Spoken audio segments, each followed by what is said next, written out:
Add कर लो। हाँ भाई, अकॉर्डिंग टू लो अलाउड नहीं है सर, इंटिमिडेट मत करिए, ठीक है, समझ रहे हैं ना? आप समझिए।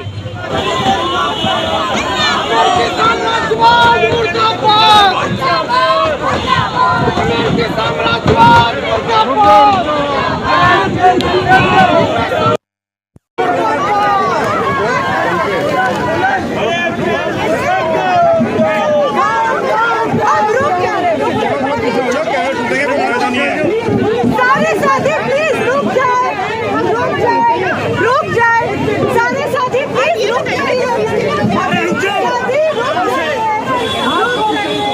हमने अमेरिका का हमला इराक पे देखा है, सोमालिया पे देखा है, यूएस नेटो का हमला लीबिया पर देखा है। हमने देखा है कि किस तरीके से जिस देश में सरकार अमेरिकी कॉरपोरेट माफिया के कदमों पर नहीं चलना चाहती है, अमेरिका उसको गर्त में धकेल देता है। कृपया करके अपनी गैदरिंग को यहाँ से खत्म करें और यहाँ से चले जाएं। यहाँ धारा 144 लगी हुई है और कोविड के नियमों का पालन करते हुए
बैरिकेड तक जाने दीजिए और वहाँ पे खत्म होगा। वहाँ पे ले जाके जो आपको बोले थे ना, गैर जरूरी कन्फ्रंटेशन हो रहा है। बैरिकेड पे हमने बोला था बैरिकेड तक जाने दीजिए।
मेरा नाम है डॉक्टर वेरोनिका अरोरा। मैं Kharkiv national medical university Ukraine की पास आउट हूँ और यहाँ पर इसलिए आई हूँ कि मेरे बहुत सारे जूनियर्स हुए और उस चीज़ की वजह से वो लोग आ भी नहीं पा रहे और वहाँ के एवैक्यूएशन की कोई तैयारी भी नहीं हो पा रही है।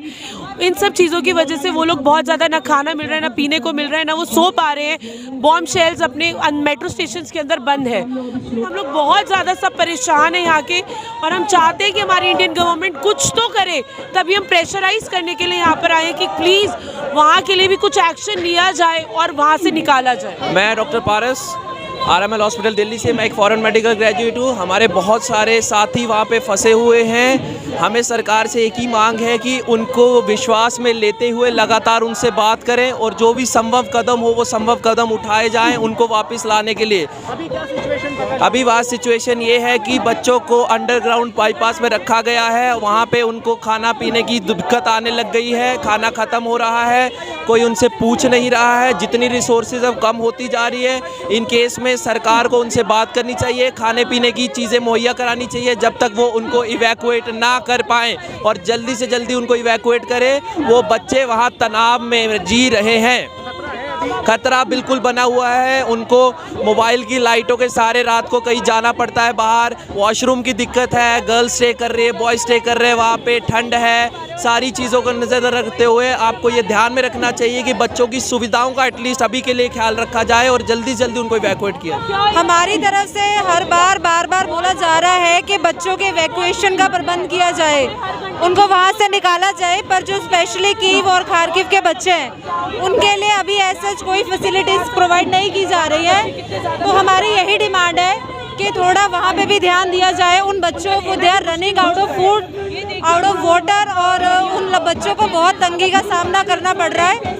तो हमारी यही दरख्वास्त है इंडियन एम्बेसी को और मोदी सरकार को कि इस पर ध्यान दिया जाए और उन बच्चों के लिए कुछ प्रबंध किया जाए। जी बिल्कुल, हमारे जूनियर्स हैं। क्या कहते हैं, बात होती है? जी हमारी रोज़ाना बात हो रही है और हमें रोज़ाना वहाँ पे जो हालात बने हुए हैं हमें वहाँ का पता चल रहा है। मुद्दा ये है कि जब से यूएस नाटो बना है, वो बनाया गया सोवियत रूस को, जो कि एक बेहतर समाज बनाने की तरफ बढ़ रहा था। पूंजी के क्लचेस में रूस की जनता को बनाए रखने के लिए ऑफ कोर्स नेटो को बनाया गया।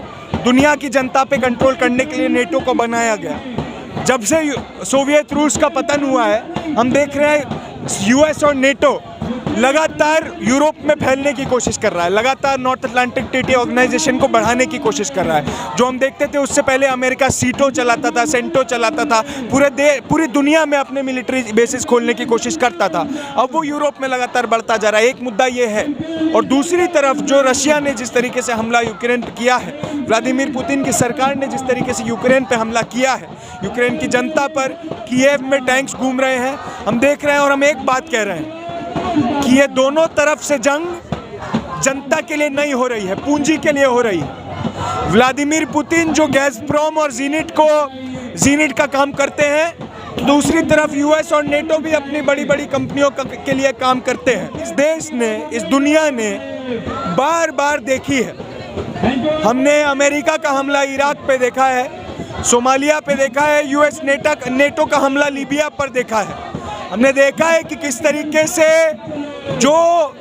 जिस देश में सरकार अमेरिकी कॉरपोरेट माफिया के कदमों पर नहीं चलना चाहती है, अमेरिका उसको गर्त में धकेल देता है। ये उसने सोमालिया के साथ, लीबिया के साथ, इराक के साथ, सीरिया के साथ हर जगह करने की कोशिश करी है। ये जो लड़ाई है, जो हम एक और नारा लगा रहे थे, अगर आपने सुना हो, इंटरनेशनलिज्म लॉन्ग लिव, उसका मायना है कि दुनिया के जो मेहनतकश है, जो दुनिया में जो मजदूर है, जो खेतिहर मजदूर है, जो किसान है, जो श्रम करते हैं, युद्ध उनके लिए नहीं होता है। युद्ध उनके लिए होता है जो श्रम नहीं करते हैं, जो खाते हैं, जो घी की रोटी खाते हैं। युद्ध उनके लिए होता है, उनके मुनाफे के लिए होता है।